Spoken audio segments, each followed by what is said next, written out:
It definitely rings a bell of past memories. So it's definitely nothing to take lightly. And I think that's also going to be a message I'm going to give to the other guys on the line is that yeah, they may be FCS or they're not a big program, but they're going to have some guys and they're going to come in here with a chip on their shoulder as the underdog.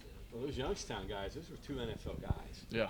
And these guys, they're similar. Right? Yeah, they also have draft grades, so I know, they see a guy like myself on the edge. They're going to come ready to go, and they're going to want to prove a point real quick. So I think, that's just extra motivation for myself to not take anyone lightly.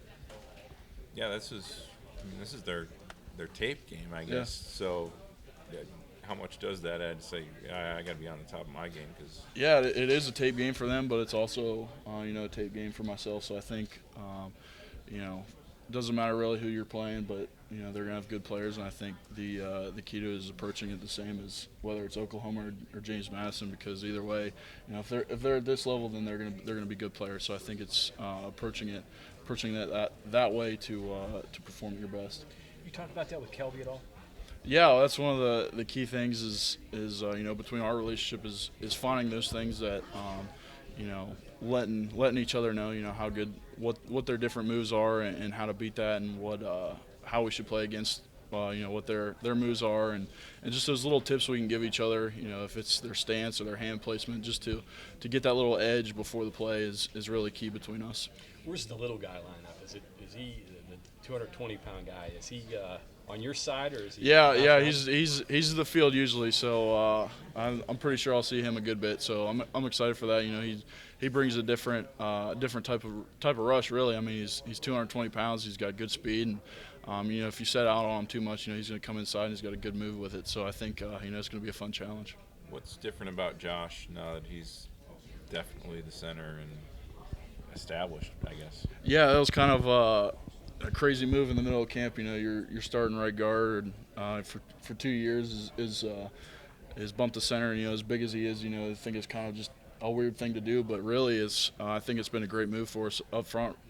Just with his leadership role and as much playing time as he has been a big key up front and just communicating points and getting everyone on the same page. So I think that move has really been a key for him and us as an O-line. How have you seen the two guys respond at right guard since? Yeah, John and Chase, they're kind of working in, and John's got that role right now, and I think he's, he kind of showed a spark right there at the end of camp where, once he got a chance at that right guard spot, he really showed what he can do, but he's got some things to work on, but I think he's really taking advantage of that chance. How's Josh's calls been? Yeah, it's he gets hassled every once in a while by Coach Moore just because his cadence. But as long as we're all on the same page, I think we'll be all right. But he's definitely loud about it, and it's the character he is he's a good center. I was just saying, from Eastern Ohio, you could probably understand him the best of all the guys, right? Yeah, there's a few of us Ohio boys, so we kind of understand him more than the other ones. So it's pretty good. But more seriously though, Neil said that the good thing about it is it's helping study more. He's being more prepared. Do you see that? Yeah, you do. I know in film study yesterday he was very vocal on points and IDing things, and he's been watching film a lot. He's been showing that maturity and being able to identify fronts and those key things that defensive guys give away, and seeing blitzes has been a big key that I saw yesterday in film, and that he's taken that step in maturing. Does he have like a pair of glasses or anything? No, I don't think he'd be one to wear glasses, but he's definitely he's coming a long way, and I think he's figuring out that he's got a chance to play at the next level, and I think he's maturing in that way of taking that next step. I know it's not been determined yet, but John Hughes could be. How do you help him along? I mean, this is his first time. That's a lot to ask right off the bat. Yeah, it is. You don't really expect someone to come in and start right away, really. But he even had that kind of same thought. When we hung out this summer, he was looking for, probably be redshirted, that kind of thing. But now, he's kind of got that playing time with the ones, and I think he's really seen that he's got potential to play and start. And I think that's been a big part of his process of coming along and wanting to play. How's Chase responded? through this whole thing? Yeah, I think that week kind of hurt him. He kind of lost his starting spot and got bumped down. And I think he took it hard, but I also think he's rebounded pretty good from it. He knows that he may not be the starter, but the reps he is going to get, he's going to need to perform. And I think he's taken a good step in that way of trying to play harder every time.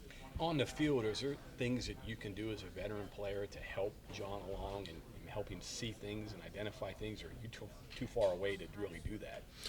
Yeah, it's hard being on the opposite side, really, but between Kelby and myself, just seeing this kind of things, and film's really where it's broke down. During the play, you're just focusing on your job and what your responsibilities are, but film's really where it's brought up is those little things that you need to work on. And we usually meet Monday through Thursday as a group, as the starting six, or that starting five and that sixth guy, just to focus on those little things and talk about what we need to work on and what the defenses are doing. So unfortunately, the biggest help is going to be Sunday after the fact, I guess, right? For the next Yeah, we'll know what we need to work on pretty heavily on Sunday, but I think guys are looking forward to getting after it, and I think guys are wanting to play another guy, so it should be a good deal. Hey, Colton, you have some guys that you're going to have to dunk in and see what happens. Mm-hmm. You've been there. Yeah.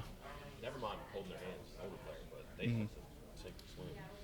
How urgent, terrifying, fun, what is that like when they just like out there and say, hey, go do what you got?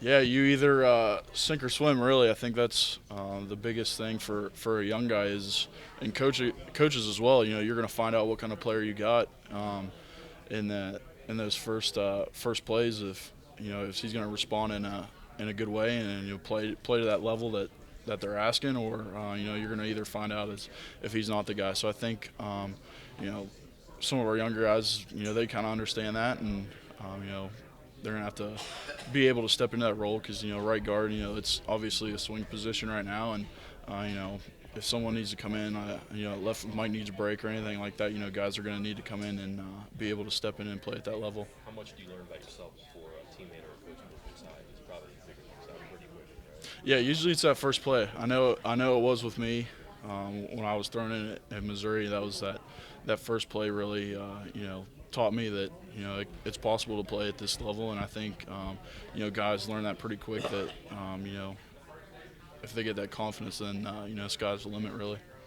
What if anything is different about Austin Kendall since being named the starter? Really, he's kind of taken off. He had that leader. He is always trying to be that leader in the huddle and getting guys going. But really, since he's been named the starter, it's kind of taken off, and he's really taking control of the huddle and getting guys lined up and just being that vocal leader up front and trying to get us going quicker if we need to get set faster, and just trying to run the offense. Really. So would you say it's assertiveness then? Yeah, really, it has. I think he's kind of stepped into his own, and he's just kind of taking charge, really. Do you sense from the younger guys, you're an older guy, so you know what you're up against the first game. Do you sense from the younger guys that they have an appreciation for what they're up against with the experience that those guys have and how dangerous that team is that you're facing Saturday? Yeah, I think Coach Brown and Coach Moore have done a great job already of starting to introduce them and tell the younger guys that this isn't a game to slouch off about. I mean, they're a team coming in here ready to, this will be a signature win for them, really. And I think some of the younger guys, myself and Josh, trying to get them to realize that they're a legit team. And I think some of the younger guys are taking a good step in and maybe appreciating that, it's not going to be a cakewalk. Well, experience-wise, they match you, the entire defense. Yeah. All of them, every single guy. It's not like just a few guys, it's all of them. Yeah, I think they said 20 out of 22 starters are back, so they're an experienced group, and they're going to be hungry. Hey, that locker room deal where some things were messy, and Neil said you guys handled it, or the coaches will. Can you kind of walk me through that and what you guys did to get that cleaned up? Oh, like trash and that kind of thing? Yeah, that's probably one of the most hated things we see on a daily basis is bottles or towels on the WV in the weight room. So I think really it was older guys staying 20, 30 minutes after practice just to clean up the locker room and make sure that we weren't down there doing push-ups or up downs as a warm-up instead of actually getting a good blood flow. So I think that was kind of just a thing that was said between the older guys to make sure everyone takes care of their locker and all the aisles were clean. So your teammates voted you to the leadership council. Can you talk real quick about just your role in that and how that's playing out? Yeah, I know. That's part of that, right? Yeah, I'm not really one of the most vocal kind of guys, but to see that I think it was like 40 some guys on the team, voted myself as someone they'd follow is a pretty cool deal, and it's a big responsibility on a team like this with a lot of younger guys, and it's pretty humbling when you get put on like a council like that, and I think there's 15 guys on it, so there's a portion of every position group and every special teams, offense, defense. So I think that leadership role is important, and it's just kind of an honor to be on that. Tell me a little. Yes, sir.